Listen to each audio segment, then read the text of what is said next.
ભુજના Sayed Qadri medical and welfare charitable trust દ્વારા સમૂહ નિકાહના કાર્યક્રમનું આયોજન કરવામાં આવ્યું હતું। ભુજના Sayed Qadri medical and welfare charitable ટ્રસ્ટના ઉપક્રમે ગરીબ અને જરૂરિયાતમંદ પરિવારો માટે સમૂહ નિકાહ કાર્યક્રમનું આયોજન કરવામાં આવ્યું હતું। કાર્યક્રમમાં 5 જોડાના નિકાહ ધાર્મિક વિધિ મુજબ સંપન્ન કરવામાં આવ્યા હતા। આ પ્રસંગે નિકાહ ખ્વાનીની ધાર્મિક વિધિ મૌલાના તથા ટ્રસ્ટના આગેવાનોની ઉપસ્થિતિમાં યોજાઈ હતી। સમૂહ નિકાહના આયોજનનો મુખ્ય હેતુ જરૂરિયાતમંદ પરિવારોને આર્થિક સહાય અને સામાજિક સહકાર પૂરો પાડવાનો રહ્યો હતો। ટ્રસ્ટ દ્વારા આયોજિત આ સેવાકીય કાર્યક્રમમાં નગરપાલિકા પ્રમુખ દેવેન્દ્ર વસાવા, સમાજના આગેવાનો, શુભેચ્છકો અને સ્થાનિક લોકો ઉપસ્થિત રહ્યા હતા। ટ્રસ્ટી ડોક્ટર સૈયદ અબ્દુલ રશીદ બાફાના માર્ગદર્શન હેઠળ યોજાયેલા કાર્યક્રમને ઉપસ્થિત લોકોએ આવકાર્યો હતો।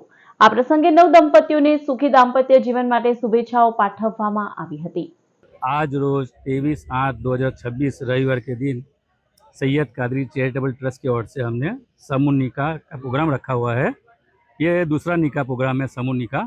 उसमें मुकम्मल 5 जोड़े हमारे लड़के लड़की के जो गरीब है, माँ बाप बिना के है, ऐसे लड़के जोड़े हमारे यहाँ है, शादी में आए हुए हैं।